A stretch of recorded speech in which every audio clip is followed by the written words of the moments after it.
Kwa hiyo kura itakapoonekana kwa mgombea huyu imeongezeka na huyu imepelea, mashindano yakomee hapo. Bwana tusaidie sana.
Haleluya. Nipende kuwakaribisha wote, hata wale ambao wako nje, ninaomba mkaribie ndani. Mungu wetu wa mbinguni anawapenda. Bwana Yesu asifiwe sana. Karibeni tu ndani, karibeni tu ndani. Mungu anawapenda. Ninaomba neema ya Mungu iwe juu yangu sana juu ya jambo hili. Maana Biblia inasema kwamba tutayaweza mambo yote katika yatutie nguvu. Haleluya. Kwa hiyo katika jina la Yesu Kristo, Mwanchimwa, mji ambao haukutarajiwa wala haukudhaniwa kama kungeanza kutokea mambo kama haya, hatimaye leo Bwana anatoa hotuba kutoka katika nchi hii ya Mwanchimwa kwa ajili ya taifa zima la Tanzania. Mpigie Bwana Yesu makofi katika jina la Yesu Kristo. Lakini pia imeandikwa kwamba jina la Yesu ni jina lenye uweza, ni jina lenye mamlaka, ni jina lenye nguvu. Tumepewa jina hilo lipitalo majina yote. Kwa hiyo ninaamuru kwa mamlaka ya jina hilo, kila elimu ya mapepo, kila ufalme na kila nguvu za giza hazina mamlaka mahali hapa. Na sio hapa tu, hata watakaokuja kuisikiliza CD hii na kuitazama baadaye, katika jina hilo la Yesu Kristo aliye hai, itapata kibali na itafanyika, na tutapata neema katika hiyo, katika jina la Yesu. Naombea maaskofu, wachungaji, waimbaji, wainjilisti, mitume na manabii popote pale walipo, katika jina la Yesu Kristo wapate macho ya kuliona jambo hili ambalo tunaenda kulizungumza siku ya leo. Katika jina la Yesu Kristo inafanyika sahihi, katika jina la Yesu inafanyika. Haleluya. Na naombea wagombea wetu, wabunge, madiwani, maraisi, Mheshimiwa Edward Lowassa na Mheshimiwa John Pombe Magufuli, na waombea neema ya Bwana katika jina la Yesu Kristo katika kazi yao. Na ombea serikali ya Tanzania, Mungu akutane nayo katika jambo hili. Naombea tume ya uchaguzi, wanapofuatilia jambo hili, Mungu awe juu yao, maana tuko kwenye msimu mgumu sana. Bwana atusaidie sana. Tunaomba neema ya Mungu juu yao iwafunike, iwawezeshe, pamoja na jeshi la Tanzania ambao wanasimamia ulinzi wa wananchi. Mungu abariki sana Mheshimiwa Jakaya Mrisho Kikwete, Benjamin Mkapa, pamoja na Dr. Ali Hassan Mwinyi, na waombea neema ya Bwana katika jina la Yesu Kristo. Haleluya. Bwana Yesu asifiwe sana. Napenda kuwasalimu nyote. Uhuru wa Yesu. Salamu alaikum. Tumsifu Yesu Kristo. Bwana Yesu asifiwe. Wakubwa shikamoni, na wadogo zangu na watu warika pamoja nami, habari zenu? Marahaba. Bwana Yesu asifiwe sana. Ni vizuri kabla ya mambo yote tukaanza na salamu. Hotuba hii ni ufunuo wa Roho Mtakatifu nilioletewa mwaka 2014 mwezi wa 10 mwishoni. Bwana aliletea kwa njia ya ndoto, akaniambia juu ya mambo ambayo yatatokea mwaka 2015, yaliyo mengine sio ya Mungu, lakini shetani amekusudia kwamba yafanyike. Mungu akasema, akanionyesha yaliyo mpango wake Mungu na yale ambayo sio mpango wake Mungu. Haleluya. Kwa hiyo mimi niko hapa kutimiza yaliyotoka kwa Mungu juu ya nchi ya Tanzania. Swala kuu lilotukusanya mahali hapa ni amani Tanzania katika kipindi cha uchaguzi mwaka huu 2015. Hotuba hii inahusu amani. Na aliyenituma ni Mungu, sio chama. Aliyenituma ni Mungu, muumba wa mbingu na nchi, sio mwanadamu, sio mtu, sio mwanachama au chama chochote. Mimi nimetumwa na Mungu aliye hai. Bwana Yesu asifiwe sana. Baada ya maono haya Mungu kuniletea, niliamua kumshirikisha mchungaji wangu ambaye ndiye kiongozi wangu, mwangalizi wa makanisa ya Hope Ministry International, mchungaji Juliana Sweke. Nikamtumia maono hayo kule Dar es Salaam, akayapitia mnamo mwezi wa kwanza 2015, akatoa majibu, akasema, mwanangu, endelea uiponye Tanzania.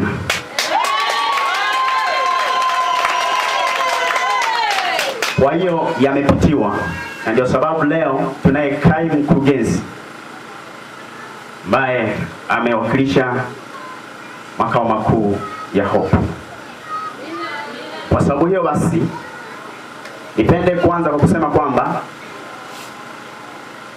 kila jambo tunalotaka kulifanya katika nchi yetu ya Tanzania linahitaji amani. Wasomi mnahitaji amani. Wafanyabiashara mnahitaji amani. Wafanyakazi, iwe ni wa serikali au unafanya tu kazi zako binafsi, unahitaji amani. Wachungaji na maaskofu na viongozi wa makanisa, wote tunahitaji amani. Haleluya. Amani kitoweka, hata kama tungekuwa na wasomi, amani kitoweka, hakuna lolote la heri ambalo tunaweza tukaambulia. Amani kitoweka, hakuna faida katika nchi. Amani ni kitu cha muhimu sana. Wanandoa tunaweza tukashuhudiana mambo mengi ambayo huwa yanasimamishwa na amani kikosekana katika ndoa. Watu wanaweza wakawa na duka, lakini kwa sababu amani ndani imekosekana, hata duka hawezi kufungua tena kwa ajili ya kazi. Amani kikosekana, uchumi wa nchi uzorota. Hata wanasiasa ambao sasa wako kwenye kipindi cha kujinadi ili wananchi wawapatie kula, na kuambia amani kitoweka itakuwa shida hata kwenye mihadhara yao. Kwa kila kitu duniani kinahitaji amani. Bwana Yesu asifiwe sana. Unahitaji amani. Tanzania yote inahitaji amani. Tanzania bara na hata Zanzibar wanahitaji amani. Bwana Yesu atusaidie sana. Kwa hiyo hata kama tuna maaskofu, hata kama tuna wachungaji, tuna wainjilisti, hata kama tuna waimbaji wote wa nyimbo za kidunia na wa nyimbo za injili, nakwambia amani kikosekana, mziki hautakwenda. Utaandaaje tamasha kama mwimbaji wakati amani haipo? Hata mikutano inaweza kuzuiliwa kwa sababu amani imekosekana. Kwa hiyo tunapopigania sura zetu zisipate mapele, maana nimeona watu wengi pia anaponunua mafuta anajaribu kuangalia kama mafuta nikijipaka hata niletea upele au inakuwaje. Bwana Yesu asifiwe. Unapopigania mwili wako usipate maumivu kwa namna yote ile. Pigania zaidi sana amani ya Tanzania. Wagalatia sura 5 mstari wa 22 ni andiko ambalo tunaweza tukasimamia. Basi tunda la Roho ni upendo, furaha, amani, uvumilivu, utu wema, fadhili, upole, kiasi. Juu ya mambo kama hayo hakuna sheria. Hilo ni tunda la Roho. Tumekuta kwenye kitabu cha Wagalatia 5 mstari wa 22. Bwana Yesu asifiwe sana. Anasema basi tunda la Roho ni upendo, furaha, amani. Katika tunda la Roho, amani tumekuta imetajwa katika kikundi kile cha 3. Bwana Yesu asifiwe sana. Kwa hiyo ukiona tuko hapa tunashughulikia tunda la Roho ambalo ni amani ya Tanzania. Kwa swala la amani ni kazi ya Mungu. Bwana Yesu asifiwe sana. Swala la amani ni kazi ya nani? Ya Mungu. Mungu aliniambia amani ya Tanzania ni tunda langu la Roho. Ni sauti yake inasema kwamba amani ya Tanzania ni tunda lake la Roho. Anafurahia, anapendezwa sana anapoona Tanzania kuna amani. Wewe jaribu kuiangalia bendera yetu ya taifa. Bwana Yesu asifiwe sana. Miaka ya nyuma sana wakati nasoma nikiwa darasa la 5 nilimuuliza mwalimu wangu kwamba kwa nini bendera zingine ni tofauti na bendera ya taifa. Sikuwa na maana kwamba sitambui utofauti wake. Nilikuwa najua kabisa kwamba kila bendera ina rangi zake. Lakini nililenga sana ile alama nyekundu kwenye kila bendera ya nchi zingine. Mwalimu akasema unapoona kuna alama nyekundu kwenye bendera ya nchi fulani, ujue waliwahi kupigana wakamwaga damu. Bwana Yesu atusaidie sana. Lakini Tanzania tuliwahi kumwaga damu lakini haikukisiri kiasi cha kuwekwa kwenye bendera yetu. Bwana Yesu asifiwe sana. Haleluya. Kwa hiyo kuja kuweka damu, alama ya damu kwenye bendera za mataifa mengine ni kwamba damu zilimwagika sana. Pengine katika harakati za kupata uhuru damu zikamwagika. Lakini sisi hayati Mwalimu Julius Kambarage Nyerere akatumia maarifa mengi na hekima ya kutosha. Hatukupata uhuru kwa kumwaga damu. Yeye alitumia maarifa. Alichukua tu mchanga au udongo wa nchi ya Tanganyika, akachukua na udongo wa nchi ya Zanzibar, akavichanganya. Sasa tumeungana na Zanzibar. Tanganyika na Zanzibar wataitwa jina moja, Tanzania. Hapo nimegusia kipengele cha kutuunganisha sisi na Wazanzibar. Bwana atusaidie sana. Tungekuwa tumejengwa katika msingi wa kumwaga damu, hata hapo angetumia mabavu. Lakini kwa sababu uhuru wetu ulipatikana kwa amani, alipokuja tena kwenye kitengo kwenye swala au agenda ya kutaka tuunganishe sisi Tanganyika na Zanzibar, akatumia pia njia ya amani. Bwana Yesu atusaidie sana. Haleluya. Bwana Yesu atusaidie sana. Lakini sasa kuna mambo kadha wa kadha ambayo naomba niyazungumze, maana nilishaweka kwenye maandishi hotuba hii na kitambo. Nikurudisha sasa matokeo ya vita. Amani kikosekana, ujue kwamba kuna vita ndani. Bwana Yesu atusaidie sana. Haleluya. Tuko pamoja wapendwa. Tuko pamoja wapendwa. Sasa basi,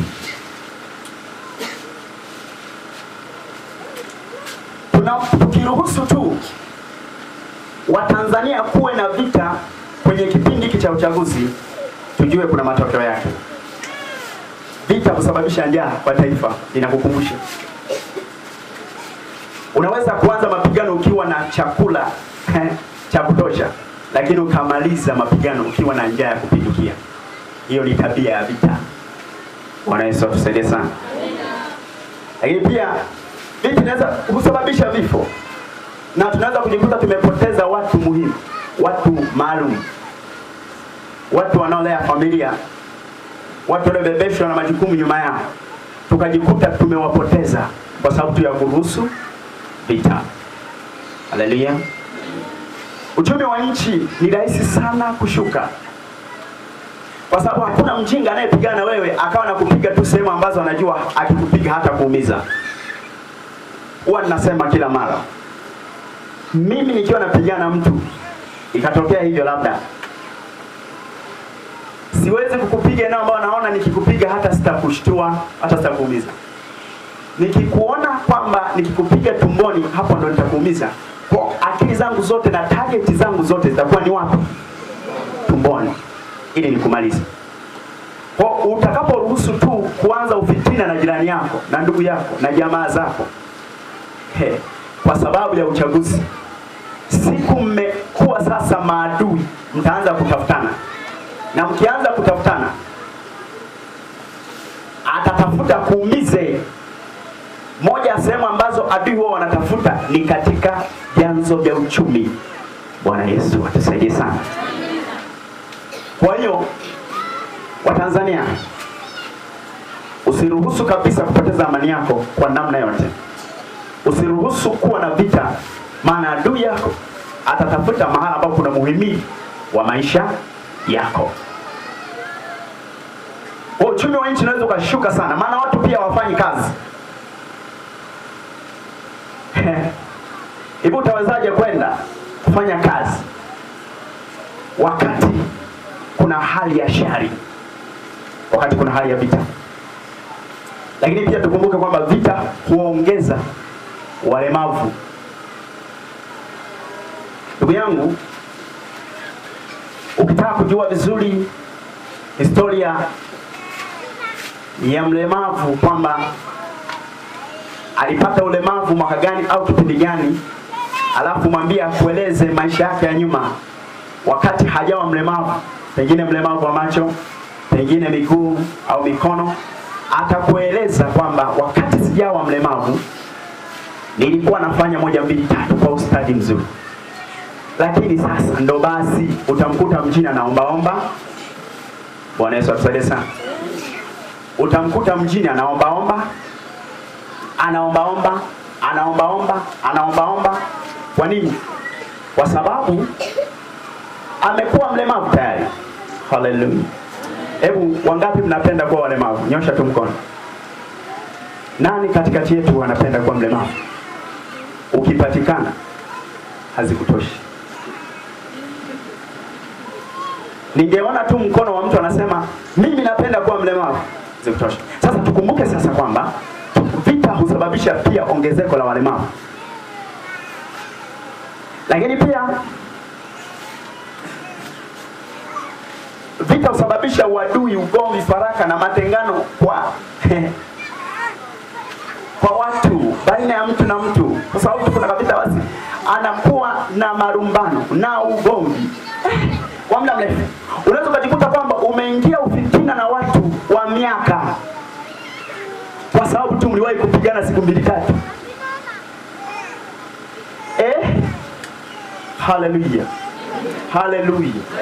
Watanzania, unapolinda mke wako nyumbani, unapolinda mume wako nyumbani, Bwana atusaidie sana. Unapolinda watoto wako nyumbani, unapolinda pesa yako isipotee, linda na amani ya Tanzania. Bwana Yesu asifiwe sana. Linda na amani ya Tanzania. Haijalishi ni Muislamu, haijalishi ni Mkatoliki. Tuna mashirika mbalimbali ambayo Tanzania tumeungana. Kuna CCT, kuna TEC, kuna CPCT. Bwana tusaidie sana. Kuna wenzetu wa SDA, kuna Waislamu. Wote hao na wasio na dini unahitaji amani ya Tanzania. Yesu asifiwe. Linda sana amani ya Tanzania. Vita inaweza kuzuia mihadhara, mikutano, hajalishi ni mkutano wa kiserikali, hajalishi ni mkutano wa kanisa, hajalishi ni hadhara ya nani, ya taasisi fulani. Maadamu tu kuna vita, inaweza kuzuiliwa.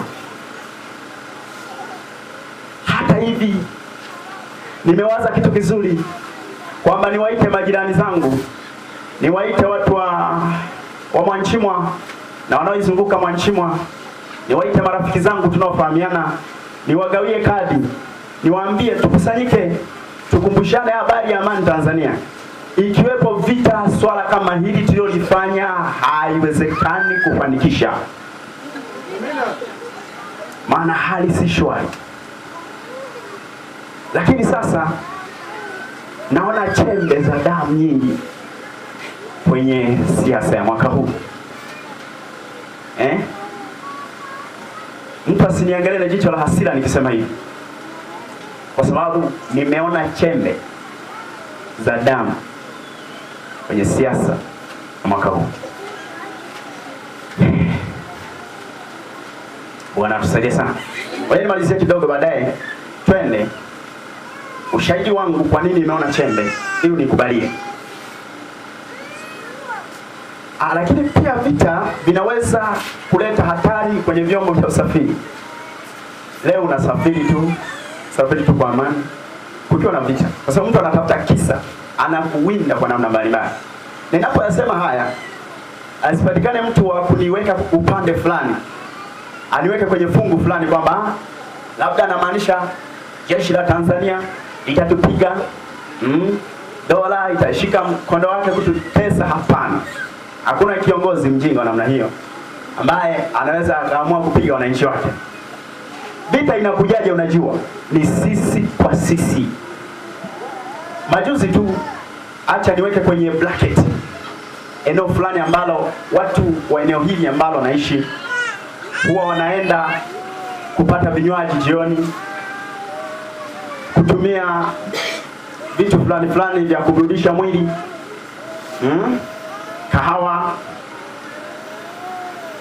chai na kadhalika. Lakini pia huwa wanaangalia taarifa habari eneo hilo. Majuzi tu kidogo wapigana, na hata hiyo ngumi zilirushwa. Wanafsade sana. Ngumi zilirushwa. Huyu anasema hivi kuhusu CCM, huyu anasema hivi kuhusu Ukawa. Wanafsade sana. Zikaanza kurushwa. Sasa piga mahesabu. Hapo alikuwepo polisi. Wanafsade sana. Alikuwepo hata polisi jamii ambaye aliwaambia pigana. Pana. Wao. Bwana Yesu asifiwe sana. Hata waheshimiwa ambao walikuwa wanapiganiwa pale wangekuja wakaona watu wanapigana wakauliza sababu, wasingewaambia endeleeni kupigana. Bwana asifiwe sana. Jamani, mnapigana kwa ajili yangu. Ningekuwa mimi ndo Edward Lowassa, mnapigana mnapigana kwa ajili yangu. Acheni jamani.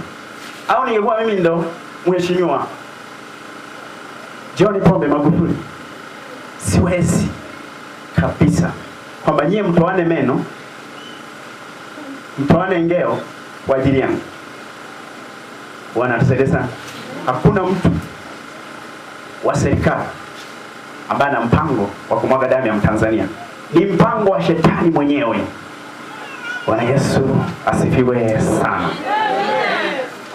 Haleluya. Basi naomba nikuletee vidokezo vichache ambavyo nilifuatilia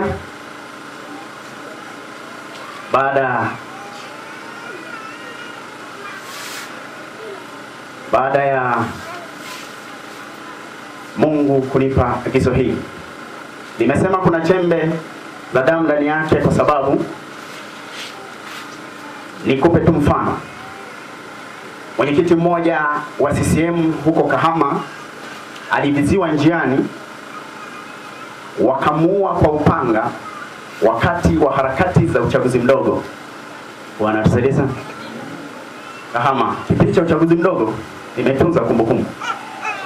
Watu wakapiga, wakaua. Hiyo ni nini? Siasa. Yaani mtu anapigania chama mpaka anaona ni kawaida tu kumuua mwenzake. Ni pepo hilo katika jina la Yesu Kristo. Na kupitia hotuba hii, kila atakayetenda tendo la kumwaga damu mwenzake kwa ajili tu ya chama, na alaniwe katika jina la Yesu. Haleluya. Tunapigania chama. Hata mimi na chama. Lakini hakuna mtu anayejua kwa sababu Mungu aliponipa agizo sikutaka kujifunua. Hata baadhi ya wanangu wa kiroho walinidadisi kipindi cha uchaguzi uliopita. Umempigia nani mchungaji? Baba umempigia nani? Nilijificha ili niwe mwamuzi mzuri wa baadaye. Bwana Yesu asifiwe sana. Lakini pia wilayani Magu, kijiji cha Isandula, tawi la Kipeja, mgombea mmoja aliyekuwa akitetea chama cha Chadema, chama cha demokrasia na maendeleo, katika nafasi ya kitongoji, aliingiliwa na kukatwa mapanga usiku wa kuamkia uchaguzi. Mtu anaona ni kawaida sana. Huyu hakufa, lakini taarifa za kwamba ameshinda zilimkuta wadini. Hebu nenda kichwani sasa. Mtu amekatwa mapanga, yuko hoi, amepelekwa hospitalini akiwa hoi, lakini watu wanaenda kumpigia kula bila kujua kwamba atapona au la. Maana yake huu msemo sasa unahalalishwa. Nikakuta msemo nasema, "Hey, nipigie chama fulani mimi. Sini afadhali nimepigia tofali kura yangu, tofali." Bwana msaidie sana. Si mbaya wala hakuna tatizo. Watu hao walifanya vizuri kwa sababu walipenda huyo. Lakini mimi ninachokiangalia, Bwana msaidie sana, ni jinsi gani mioyo ya mwaka huu ya Watanzania ina nguvu katika swala la uchaguzi. Hicho ndo nakiangalia. Bwana Yesu asifiwe sana. Tunamshukuru Mungu maana alipona, na baadhi ya watu tulionao hapa walishuhudia tukio hilo. Mkoani Tabora, mwenyekiti wa tiketi ya CCM alikatwa mapanga na kufa, ikiwa ni pamoja na mke wake. Wote walikufa hapo hapo, mke na mume. Hapo tulipata mayatima. Nini? Chama. Bwana msaidie sana. Haleluya. Lakini pia mkoani Arusha, uchaguzi wa meya, watu 3 walikufa na wengine wengi kujeruhiwa. Hapo kumbuke tulipata walemavu na ongezeko la wajane na wagane. Iringa, damu zilimwagika, ikiwemo mmoja kumwagiwa tindikali. Hapo ni Igunga. Iringa, mwandishi wa habari aliuawa. Lakini kote huko ilikuwa ni kurupushana za mambo ya vyama. Bwana Yesu asifiwe sana. Chama hakina tatizo. Bwana Yesu asifiwe sana. Chama hakina nini? Kwani chama kina tatizo? Kwani wakati mnapigana au wakati watu wanakata mapanga mwenzao chama kilimsaidia kukata mapanga? Bwana Yesu asifiwe sana. Chama kilimsaidia kukata mapanga? Ni sisi watu ndio tuna matatizo. Haleluya. Haleluya. Siasa ya Tanzania haikuanza hivyo. Msomaji mzuri niandalie Mwanzo sura 4 mstari wa 8 hadi 12. Mwanzo sura 4 mstari wa 8 hadi 12. Ngoja nizungumze kidogo kuhusu madhara ya damu zinazomwagika kiholela holela. Twende uwandani. Ikawa walipokuwapo uwandani, Kaini akamwinukia Habili nduguye, akamuua. Bwana akamwambia Kaini, yuko wapi Habili ndugu yako? Akasema, sijui mimi ni mlinzi wa ndugu yangu. Akasema, umefanya nini? Sauti ya damu ya ndugu yako inanililia kutoka katika ardhi. Basi sasa umelaaniwa wewe katika ardhi iliyofumba kinywa chake. Ipokee damu ya ndugu yako kwa mkono wako. Utakapolima, ardhi haitakupa mazao yake. Utakuwa mtoro na mtu asiye na kikao duniani. Sasa Kaini akamwinukia ndugu yake Habili.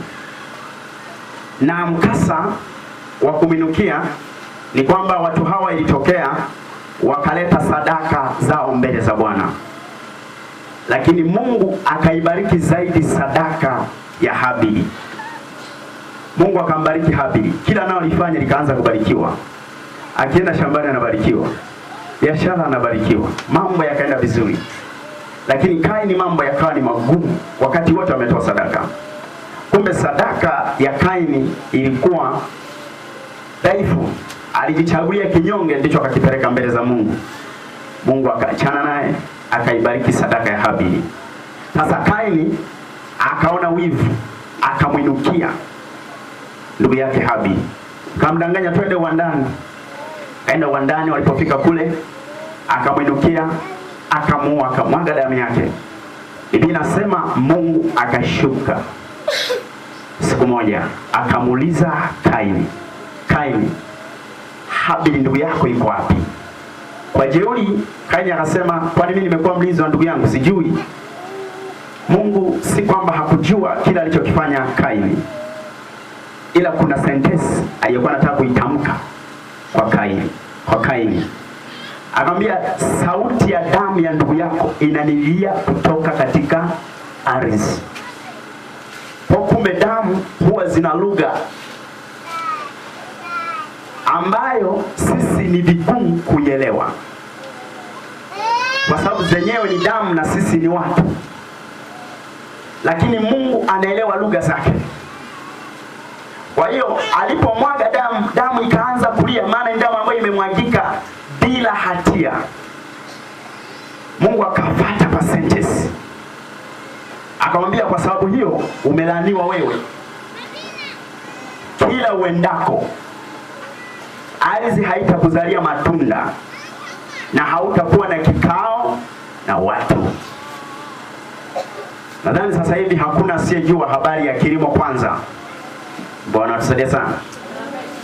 Kilimo Kwanza ina maana tunadili na ukulima zaidi. Ardhi Kigoma, hata kama ungesapotiwa pawatila, hata kama ungekuwa na hekari ngapi, kama ardhi imegoma kukupa matunda, hautafanikiwa chochote. Sasa laana juu ya ardhi ni kubwa sana. Wangapi wananipata? Hebu punga mkono wako. Kuna watu huwa ni wajuzi wa kusinzia. Hata kama ni jioni anasinzia, asubuhi anasinzia, mchana anasinzia. Hebu punga mkono. Ukipunga sana mkono wako, anaweza akashtuka akaamka na akaendelea kusikiza. Sema amen. Sema amen. Kwa hiyo damu zinapomwagika kizembe, kuna laana inafuata juu yetu. Wakati mwingine tunapata na matatizo ambayo hatukuyategemea. Mvua zinanyesha lakini hawafanikii lolote. Sasa hatujui pengine damu zilizomwagika zimenena nini juu yetu. Zimenena mambo gani? Kwa hiyo kuna laana katika kumwaga damu. Natangaza katika hotuba hii, kama kuna mtu aliwahi kumwaga damu ya mtu, tubu katika jina la Yesu Kristo aliye hai. Tubu katika jina la Yesu Kristo aliye hai. Tubu kwa ajili ya damu hiyo katika jina la Yesu. Urehemu watu makosa yao.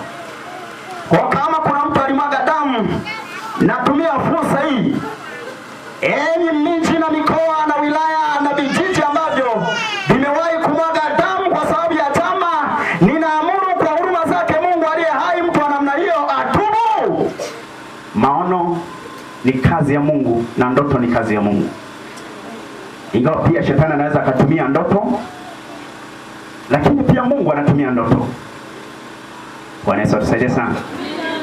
Tukitaka kupata habari za ndoto na maono, tutaenda Danieli sura 2 mstari wa 26 hadi 30. Hatutaisoma sababu ya muda, lakini ninathibitisha tu kwamba maono na ndoto Mungu pia huwa anatumia. Nilikuwa katika njozi, nimelala, nikaletewa picha ya moyo wa mtu. Bwana Yesu asifiwe sana. Picha ya moyo wa mtu. Picha hiyo nikaambiwa ni moyo wa mmiliki wa chama kimojawapo, lakini sikujaliwa kuonyeshwa chama na moyo huo kwamba ni wa nani. Usiniulize maswali. Bwana tusaidie sana. Ila moyo huo ulikuwa unaapa kwamba lazima niwe kiongozi. Moyo huo ulikuwa unaapa kwamba lazima niwe kiongozi. Nikashtuka kutoka usingizini, lakini nikiwa katika hali hiyo ya kupigwa na kutwaa, na katika hali ya usingizi nilianza kusikia sauti ndogo ikinifundisha maana ya maono hayo na maana ya hiyo ndoto. Bwana tusaidie sana. Sihoji sana nikisema maono na nikasema ndoto hapo hapo. Kama unauelewa fulani, baki na uelewa huo, lakini unisikilize ili upate kuelewa ninachokisema. Kwa ndoto iliambatana na mafundisho ya sauti ndogo kwamba mwaka 2015 shetani amekusudia kumwaga damu za Watanzania kwa sababu ya uchaguzi. Ni maono yake shetani kwamba uchaguzi uwe wa vita, lakini Mungu hana maono hayo. Maono ya Mungu ni kwamba Tanzania iendelee kuwa na amani, maana ana mpango na nchi ya Tanzania.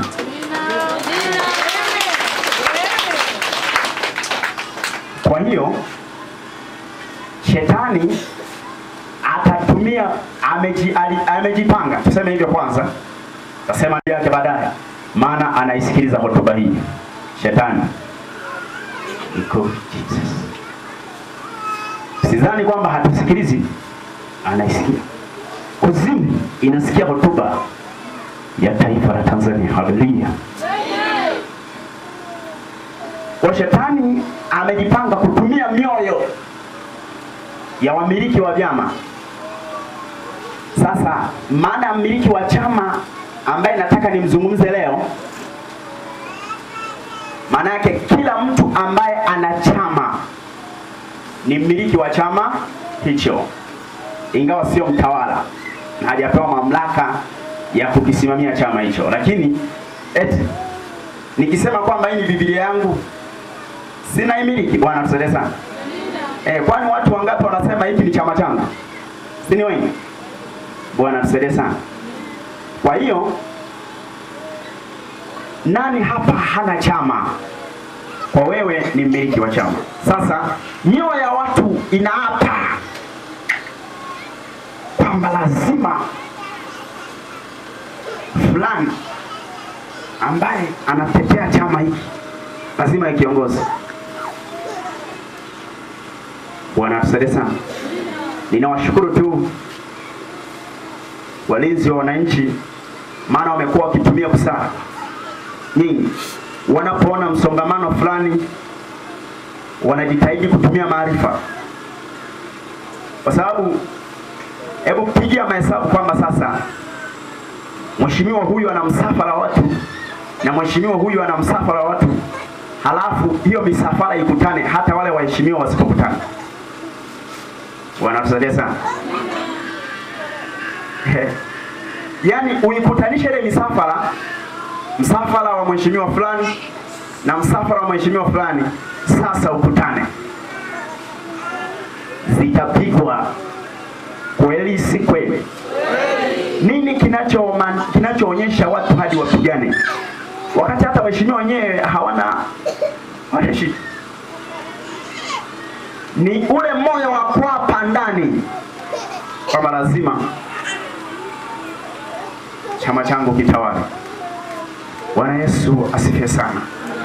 Kwa hiyo hivyo ndivyo namna ambavyo Mungu aliniambia kwa ufupi sana. Ili maelezo mengi hapo kwenye nakala. Nakala hizi zitauzwa kwa njia tu ya kusambaza haraka ili Watanzania wapate kusikia na kuona na kusoma pia. Niliwahi kuambiwa pia jambo hili mwaka 2012 na mtu mmoja ambaye siwezi kumtaja jina. Aliniambia ni mpango wa shirika fulani la kuzimu kwamba Tanzania nao wamwage sasa damu, lakini ni mwaka huu. Ni mpango wa shirika fulani, na hilo shirika naliweka kwenye mabano. Wanasaidia sana. Na naliweka kwenye bana. Alikuwa akinisisitiza sana, maana alikuwa mjumbe na mtendakazi ili aliokoka kwenye mkesha wa maombi tuliokuwa tukifanya mahala fulani katika mkoa huu wa Mwanza. Baada ya kuokoka tukashinda naye siku 3 kwenye maombi ya kufunga na gomba, lakini bado kazi ilikuwa kubwa, ili tuchukua muda kufanya naye maombi. Akatoboa siri. Bwana Yesu asifiwe sana. Sasa haya ni mambo ya kiroho ambayo mtu asinitafute kunihoji zaidi. Sasa hilo ni jambo la kufanyia kazi katika ulimwengu wa roho, kulikamata. Sasa na njia ndiyo hii kwamba Watanzania kuapa kila mtu lazima. Oh, haleluya. Bwana Yesu asifiwe sana. Ninapenda kukileta kile ambacho Mungu alikizungumza juu ya wagombea. Kura hukomesha mashindano. Kura hukomesha mashindano. Hukata maneno ya wakuu. Hukata maneno ya wakuu. Basi. Kura hukomesha mashindano. Hukata maneno ya wakuu. Haleluya. Ambalo linaweza likakaa pia kwenye eneo la wagombea wetu, viti vyote, kiti cha urais, viti vya ubunge na madiwani. Kura hukomesha nini? Mashindano. Lakini nisindikize maandiko haya kwa msemo semao, asiyekubali kushindwa sio mshindani. Jambo la kufanya ni kuiombea tu tume ya uchaguzi, na ushauri wetu na maombi yetu yasikie kwamba wasimame tu katika haki. Bwana Yesu asifiwe sana. Wasimame tu katika haki. Wawatoe mashaka wa Tanzania kwamba watatenda haki. Kwa hiyo kura itakapoonekana kwa mgombea huyu imeongezeka na huyu imepelea, mashindano yakomee hapo. Bwana tusaidie sana. Yakifuata mashindano baada ya kubainika nani mshindi, hiyo ni roho nyingine ya vita. Akishapatikana kwamba ni fulani, basi hata kama amezidiwa wawili, tuinue mikono tuseme basi huyo ndiye amekuwa rais wetu, huyo ndiye amekuwa mbunge wetu, huyo ndiye amekuwa diwani wetu. Lakini tutakapolazimisha kama hamna bwana, wametuibia, unajua neno wametuibia ninataka kukolea mno sasa. Wametuibia. Bwana tusaidie sana. Hebu hilo neno lisiendekezwe sana. Tuamini kwamba pia kwamba kura hukomesha nini? Mashindano. Kwa ninaomba Watanzania wote wagombea. Itapendeza ikionekana kwamba huyu kashinda, haijalishi ni wa chama gani, lakini kashinda. Halafu watu hawa wakasema basi imetosha, nimepigana lakini nimezidiwa, endelea na kazi. Bwana atusaidie sana. Ni furaha kama nini wapendwa, haleluya. Lakini kama huyu aliyezidiwa naye ataanza kusema hapana bana, hapana bana, hapana bana, manake na watu walioko nyuma yake watasema ni kweli. Na kiongozi huwa anasikilizwa sana, kauli yake yote tu akitamka, hata kama amekosea tu kidogo, kauli inafuatiliwa. Sasa wale wake tu aseme sijaridhika na matokeo, tayari wadau wake huku nyuma watakuwa na nguvu kuliko yeye. Yaani mtu yuko radhi kukamata mtu shati, yuko radhi kupigana kwa ajili tu ya swala kama hilo. Lakini kama mgombea atasema nimejaribu lakini nimeshindwa, tutulieni awamu nyingine wapendwa, nitafanya kazi tena. Bwana atusaidie sana. Mioyo ya watu itashuka, itatulia, watasema hata yeye amekubali matokeo. Sisi ni waombege tu hao waheshimiwa. Tuwaambieje? Tuwaambie wakubali matokeo. Bwana Yesu asifiwe sana. Mungu asimame nao. Matokeo yakitangazwa, kila mtu akubali. Akubali na atangaze kwamba nimekubali. Ngoja niseme kitu kwao ambacho Roho Mungu ananikumbusha hapa. Mungu aliniambia ikiwa mgombea yote atakuwa radhi kwamba watu wamwage damu kwa ajili yake, Mungu ataitaka damu ya watu hao mikononi mwake. Bwana Yesu asifiwe sana. Hilo ndilo Roho Mungu ananikumbusha hapa, kwamba ikiwa tu mtu atakubali kwamba sijakubali, na anaona dalili kama watu wanapigana na mwagana damu na nini, yupo tu anang'ana tu, Mungu ataitaka damu ya Watanzania mikononi mwake. Usiombe Mungu atake damu ya mtu mikononi mwako. Usiombe hilo jambo. Acha mtu atake mkate mkononi mwako wa mtu. Acha mtu atake kalamu ya mtu mikononi mwako, lakini sio damu. Bwana Yesu atusaidie sana. Haleluya. Kwa hiyo nipende tu kusema kwamba tafadhali tumia mbinu za amani kupata uongozi, nawe utashinda. Tumia tu mbinu za amani kupata nini? Ushindi. Kuwa kiongozi ni uwezo wako aliyokupa Mungu. Kifupi ni mng'ao wa nyota yako ya utawala. Mng'ao wa nyota yako ukiwa zaidi ya mwingine, wewe utakuwa kiongozi. Bwana Yesu asifiwe sana.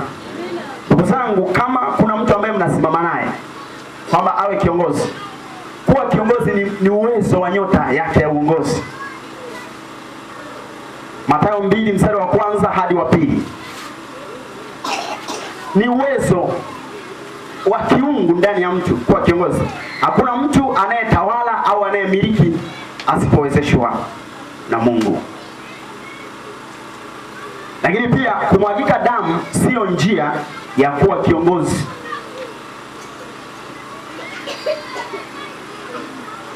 Haleluya. Kwa hiyo niseme pia kwamba hayo ni maneno ambayo wayashike sana hao waheshimiwa na kuyazingatia mioyoni mwao. Wanaweza wakaniona ni mimi nasema kwa sura, kwa sauti, lakini si mimi bali ni Mungu ndani yangu. Kwa sababu Wakorintho wa kwanza sura 3 mstari wa 16 inasema mimi ni nyumba ya nani? Hiyo Mathayo sura ya 2 mstari wa 1 hadi wa 2. Hebu nitasoma tu haraka lakini sitaifafanua, nataka tusikie. Biblia inasema hivi: Yesu alipozaliwa katika Bethlehemu ya Uyahudi zamani za mfalme Herode, tazama mamajusi wa mashariki walifika Yerusalemu wakasema, yuko wapi yeye aliyezaliwa mfalme wa Wayahudi? Kwa maana aliona nyota yake mashariki, nasi tumekuja kumsujudia. Haleluya. Yesu aliona nyota yake tena mashariki ya mbali. Kwa hiyo kupitia hotuba hiyo, pepo la kumwaga damu ya mtu toka katika jina la Yesu. Narudia tena, kupitia hotuba hii, roho ya kuona kawaida kumwaga damu ya mwingine kwa ajili ya chama itoke katika jina la Yesu. Mambo mengi katika nchi hii yalifanyika kwa amani. Inakuwaje sasa hivi? Nataka kusema kitu hiki hapa. Nataka niseme hili jambo. Mungu ana namna nyingi ambazo anaweza akawaongoza watu wake. Kwa hiyo vyama vikishindwa wataongoza manabii. Haleluya. Vyama vikishindwa, wamiliki wa vyama wakishindwa, wataongoza manabii. Bwana Yesu asifiwe sana. Sasa hapo ni Mungu mwenyewe anajua anaweza kufanya njia gani, kwa sababu tangu zamani walikuwa wakiongoza manabii, ila wakakomea kwa Samueli, ndipo wakaanza kujitakia wafalme. Lakini Mungu ni Mungu wa mianga. Yeye ni Alfa na Omega. Yeye niko ambaye niko, aliyeko na atakayekuja. Kwa hiyo anaweza kufanya jambo lolote lile. Unapokuwa umepewa nafasi ya kuongoza nchi, ni fursa ambayo Mungu amekupa. Usije ukajivunia na kuona kwamba ni kawaida tu, ni fursa kabisa. Hata kama watu wengine watakusomea wewe kuwa kiongozi fulani, lakini ujue hao ni wapinzani wako tu. Lakini Mungu amekupa fursa. Kwa hiyo haitawezekana vyama vitupotezee amani. Haleluya. Nimeshasema mioyo inaothamini sana vyama kiasi kwamba ni kawaida kumwaga damu ya mtu mwingine kwa ajili ya chama. Hiyo ndio ninayoifuatilia, kwamba kama chama kitakuwa mlango wa Tanzania kumwaga damu na kuondoa amani ya Mungu Tanzania, Mungu ana njia nyingi za kuwafanya wa Tanzania waongozwe. Hata manabii wanaweza wakaongoza. Najua ni gumu kulipokea, lakini hivyo ndivyo ilivyo. Maana ni Mungu wetu anayeweza kufanya mambo hayo. Nitoe ushauri mdogo, lakini ni wa maana sana na ni muhimu kutunzwa.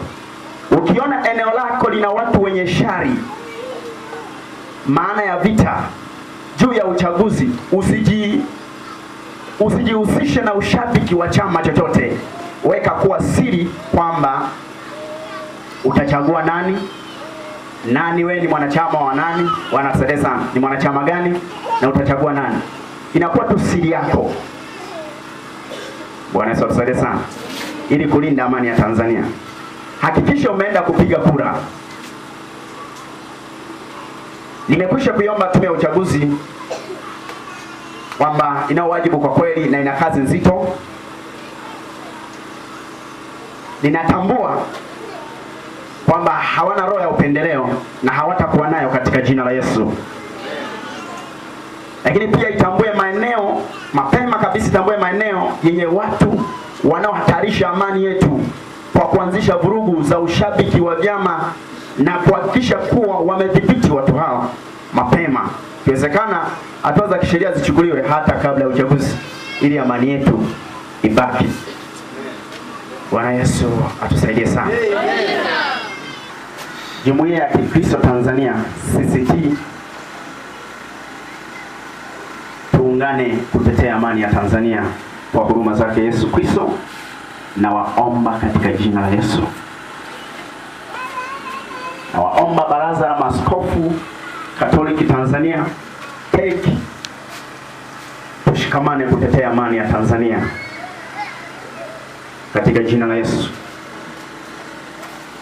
Na waomba Jumuiya ya Makanisa ya Kipentekoste Tanzania CCT, tushikamane kuiombea amani nchi yetu ya Tanzania. Na waomba wa SDA kwa huruma zake Mungu aliye hai, tushikamane kulinda amani ya Tanzania.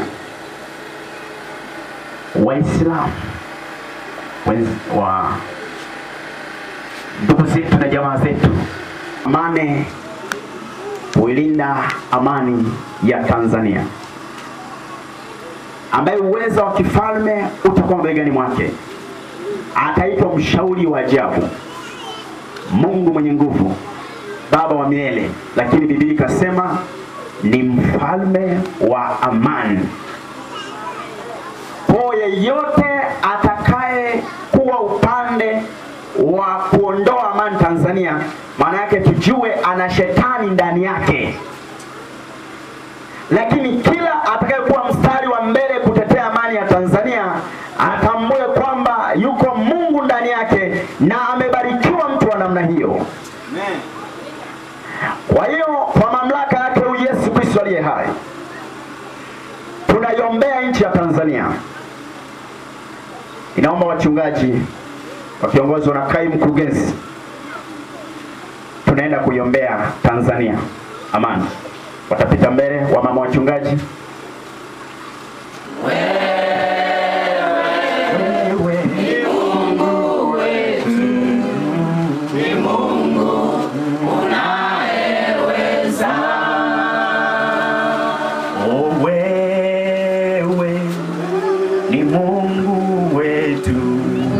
Ni Mungu unayeweza, wewe Bwana, wewe Mungu wetu, Baba ni Mungu unayeweza, unaweza, unaweza, unaweza, unaweza Bwana. Hebu maanisha hiyo swala la kuombea amani Tanzania. Unaweza Bwana, unaweza, unaweza, unaweza.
kwa sababu tu ya uchaguzi. Inua mikono yetu juu. Mkono wako wa kushoto inua juu, lakini mkono wako wa kulia weka kifuani. Tuseme Bwana Yesu, tunakuja mbele zako, tunaomba toba na rehema kwa ajili ya wale waliowahi kumwaga damu. Bwana uwasamehe. Damu hizo zisinene mabaya juu yetu. Bwana uturehemu. Nisamehe. Futa dhambi zangu zinazotokana na damu kumwagika. Tunakuomba Bwana, uiamuru ardhi isinene mabaya juu yetu, isinene laana juu yetu, isinene laana juu ya nchi ya Tanzania. Na Bwana, tunayaombea maeneo yote katika kila eneo la nchi ya Tanzania na huko Zanzibar. Bwana wafunike kwa damu yako. Wasimwage damu za watu wenzao. Wasimwagane damu. Mtu asimwage damu ya mwenzake kwa sababu ya uchaguzi. Uyasamehe maeneo yote ambayo wamewahi kufanya jambo hilo. Bwana uturehemu. Basi anza kutubu kwa niaba ya wengine na kwa ajili yako, kwa maneno yako sasa. Baba toba na rehema. Kama uliwahi kufanya, tubu hapa ulipo. Kama umewahi kushiriki tukio hilo, tubu. Mungu anakutazama. Mungu anakusamehe. Tubu dhambi zako. Kama uliwahi kushiriki,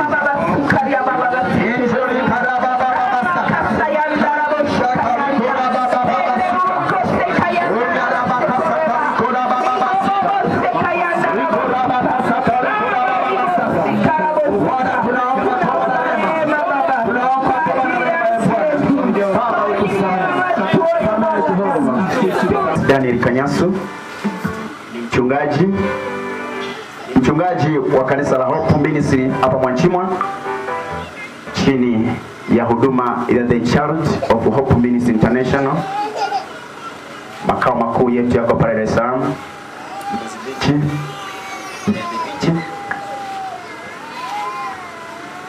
Kwa hiyo tuna imani kwamba Mungu atatenda sawasawa na mapenzi yake. Mungu abariki sana. Nimkabidhi microphone kaimu mkurugenzi, atamalizia kwa maneno ya mwisho. Yani Maria Charles Rufunga ni kaimu mkurugenzi, tambulisha mchungaji Lucas. Tunafanya kazi ya Mungu mahali hapa, na jambo hili ambalo alikusudia moyoni mwake kulifanya, na kwa kutii sauti ya Mungu, sisi hatukuwa na sababu ya kumpinga, kwa sababu ni sauti ya Mungu kwa ajili ya Watanzania, kwa ajili yangu mimi na kwa ajili yako wewe. Wewe mwenyewe ni shahidi wa yale ambayo yanatokea na yanatendeka sasa, na hata ambayo yanaendelea kutokea. Wakati tunatubu kwa ajili ya Tanzania kumwaga damu kwa namna yoyote ile, hatuna la kuficha mbele za Mungu. Albino wameteketea wengi sana. Je, tunaelewa ni kwa ajili ya nini? Tunaelewa ni kwa ajili ya nini? Je, haikumwagika damu kwa ajili yao? Haijamwagika? Imemwagika. Lakini hatuwezi kujua pia kwamba shetani amekusudia jambo gani, na ni mwaka huu limetokea hili sana. Kwa hiyo wapendwa, tunamhitaji Mungu sana. Chama hakina dini, chama hakina kabila. Chama ni wewe na mimi. Haleluya. Kwa hiyo wewe na mimi ndio tutakaosababisha amani au kuiondoa amani. Amani, jirani zetu Burundi mmewasikia. Haleluya. Ni ya gharama sana tutakapoipoteza, lakini bado tunayo nafasi ya kuilinda amani yetu.